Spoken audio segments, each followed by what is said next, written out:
One of the popular uses for early computers was playing games. In this video, we'll look at some of the games that run on the Heathkit H89. The examples I'll show are all running under HDOS, although many of them are also supported under the CP/M operating system. In fact, some of the commercial games were distributed as dual format floppy disks that could be read from HDOS or CP/M. Also, some early games for the H8 and H88 were distributed on cassette tape or punched paper tape and ran standalone without an operating system or under the tape-based Benton Harbor BASIC. One of the early uses of the BASIC programming language was to allow people to write games, initially on time-sharing mini-computers and mainframes. Many of these were adapted to the versions of BASIC on microcomputers. Listings for games appeared in computer magazines and in books like David All's 101 Basic Computer Games. Many of these games were ported to either Benton Harbor BASIC or Microsoft Basic 80 or both. My HDOS disk images have about 200 Microsoft Basic and 25 Benton Harbor BASIC game programs on them.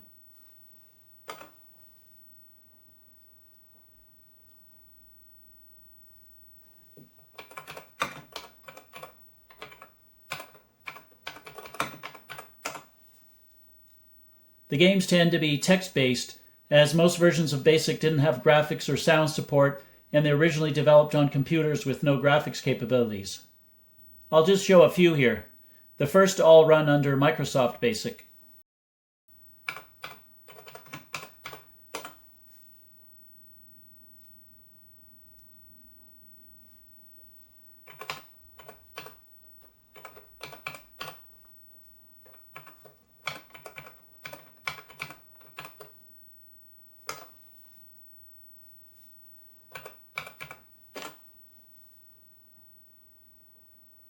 Hangman is the traditional word-guessing game.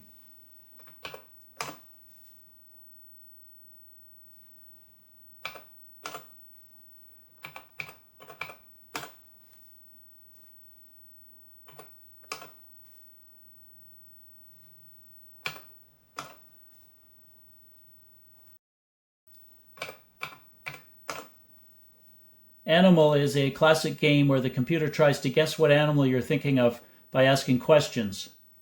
If it's unable to guess correctly, it adds your animal to its list, so it learns and gets better as it plays.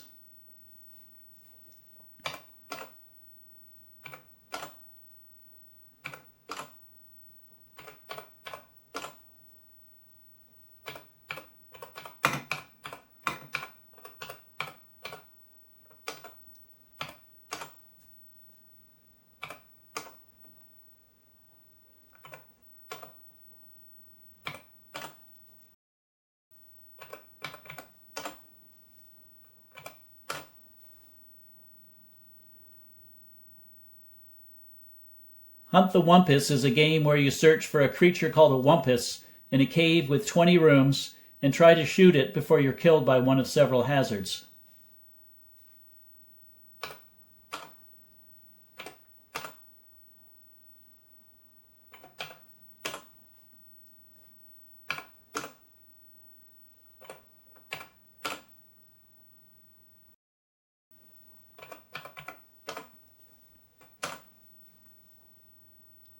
Hamurabi is a game where you're the king of ancient Sumeria and make decisions on how to allocate resources. If you rule poorly, you're removed from office.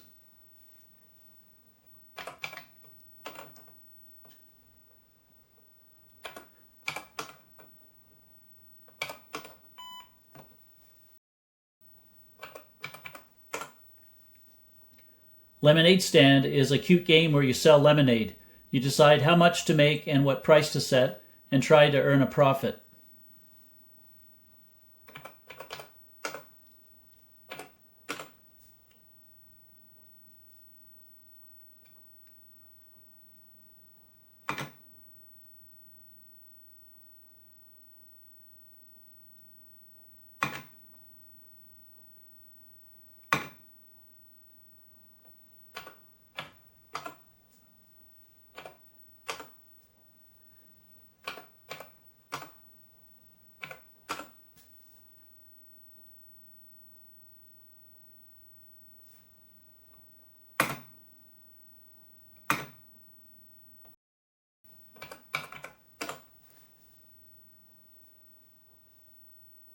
Bowling is a non-graphical bowling simulation game for up to 4 players. This version uses some of the H89 graphics characters to show the score.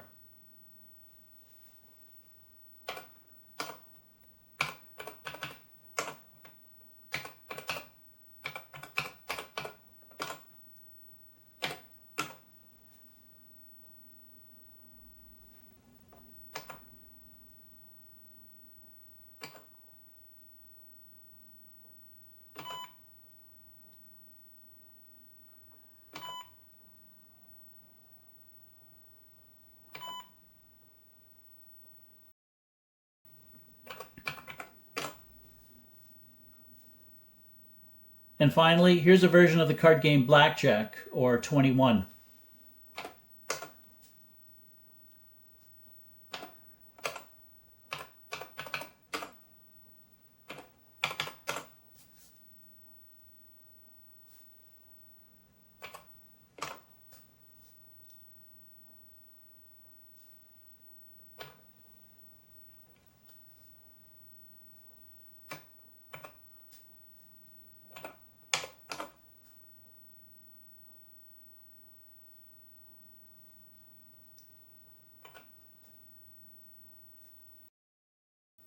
Super Star Trek is derived from a Star Trek-themed game originally written in 1971 by Mike Mayfield and later ported to Microsoft Basic by David Ahl of Creative Computing. In the game, you explore quadrants of the galaxy, attempting to destroy enemy ships using phasers and photon torpedoes without running out of fuel or being destroyed yourself. This version runs under Benton Harbor Basic.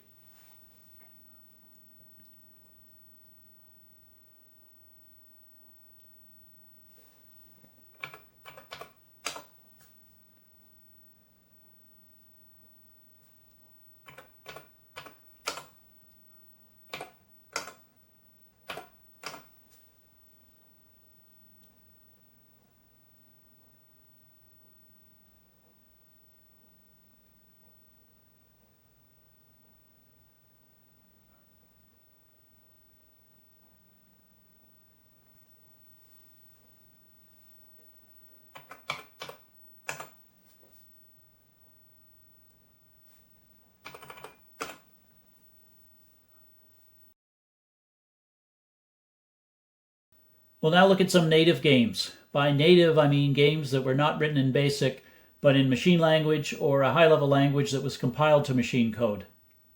Some of these games were specific to the H89 and compatibles like the Z89, Z90, H8 with H19 terminal or HZ100. And some made use of the graphics characters supported by the computer to implement a pseudo-graphical display. The Colossal Cave Adventure, also known as Adventure, was a text-based adventure game released in 1976 by developer Will Crowther for the PDP-10 mainframe computer. Jim Galogly, an engineer at Rand Corporation, ported the original game from Fortran to C for various systems, including the Heathkit H8.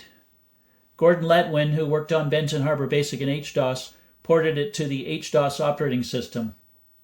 It was distributed by the Heath Users Group. Here's some sample gameplay.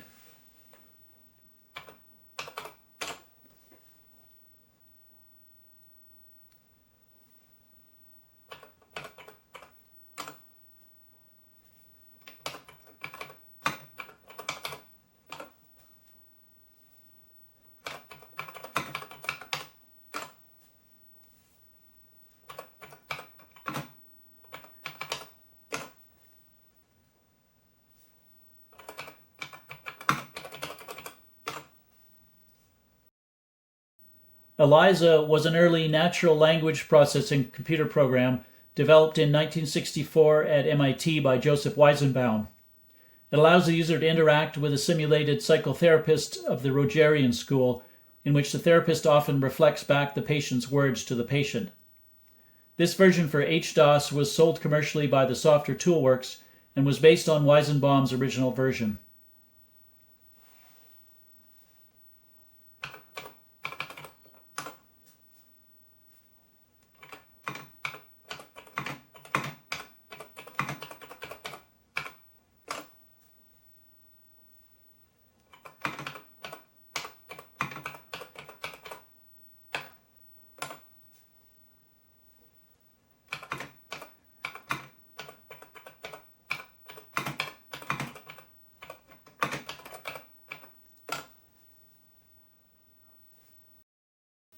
Gravitron is an arcade-style game that was sold by Apogee Software and retailing at US $19.95. You pilot a spacecraft, shooting at and defending from enemy ships. An interesting feature is optional support for a joystick using a low-cost joystick interface that connected to a serial port.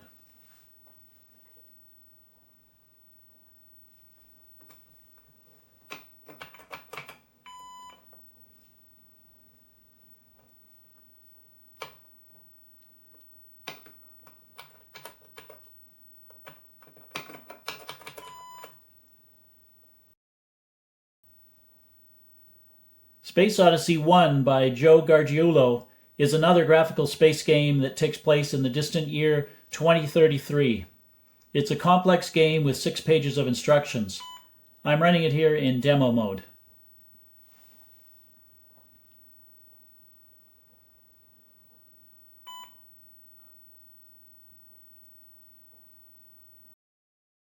Y-Wing Fighter by Dave Murray is a commercial arcade game that sounds like it was influenced by the X-Wing fighters in the Star Wars films.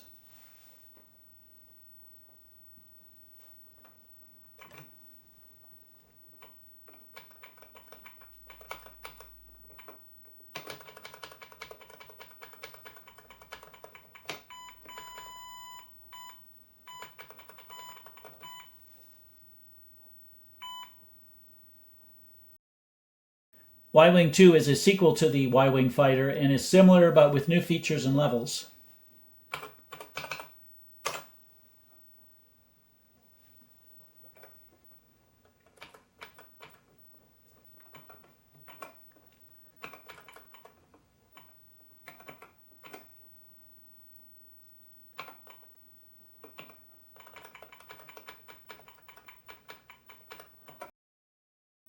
Space Pirates was an action game by James Gilogly, sold commercially by the Software Toolworks.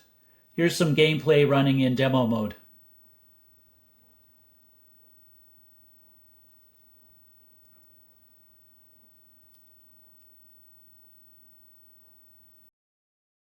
Yet another space-themed game was Galactic Warrior by Joe Gargiulo.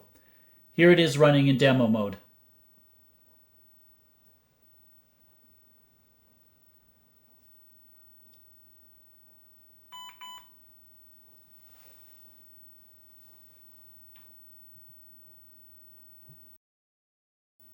Invaders is a Space Invaders clone for the H89.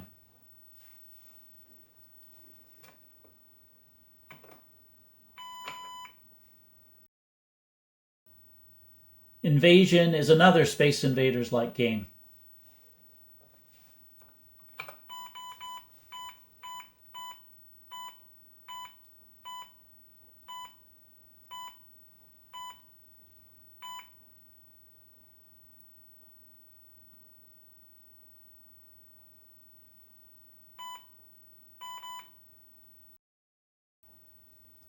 Missile Control is a clone of the popular Missile Command arcade game.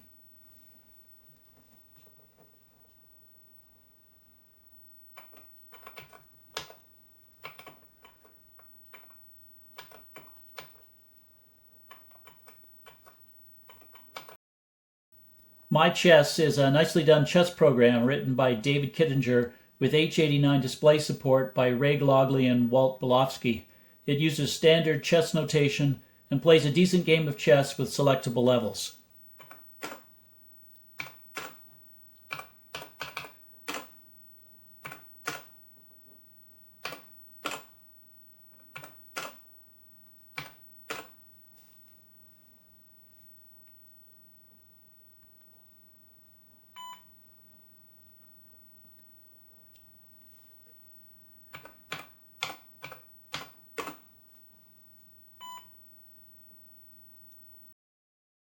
Munchkin is a clone of the popular Pac-Man arcade game.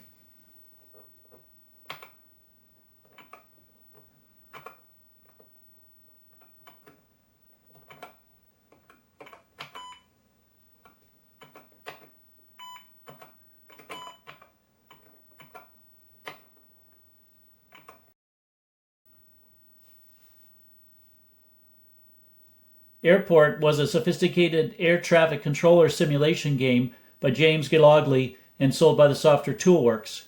The goal of the game is to safely land 26 airplanes. It's real-time and text-based. It's quite complex, so you'll need to find a copy of the manual to help you understand how to play it. A few years back, I wrote my own adventure game in the C programming language. It runs on many of the vintage and homebrew computers that I own. I followed it up with 2 more adventure games and have a 4th one in the works. They will compile using the Z88DK cross compiler.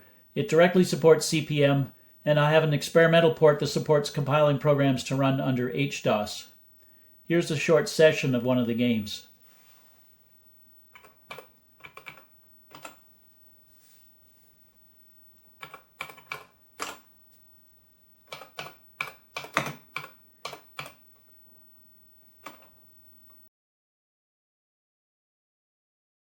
These were just some of the games available for the Heathkit H89. More were sold commercially or offered at a nominal cost from the Heathkit users group. With no true graphics or sound capability, only 33 graphics characters and the ability to make the speaker beep, it's impressive that some of these programs could implement arcade games like Pac-Man or Space Invaders. Heathkit did offer the H883 F18 color graphics board that provided true color graphics capability to an external monitor. An updated design, the F18A, has been designed by some hobbyists, and software has been written to allow the H8 to load and run arcade-style games that were written for the MSX platform, which used the same audio and graphics chips. As I write this, an MSX board for the H89 is in the design stages.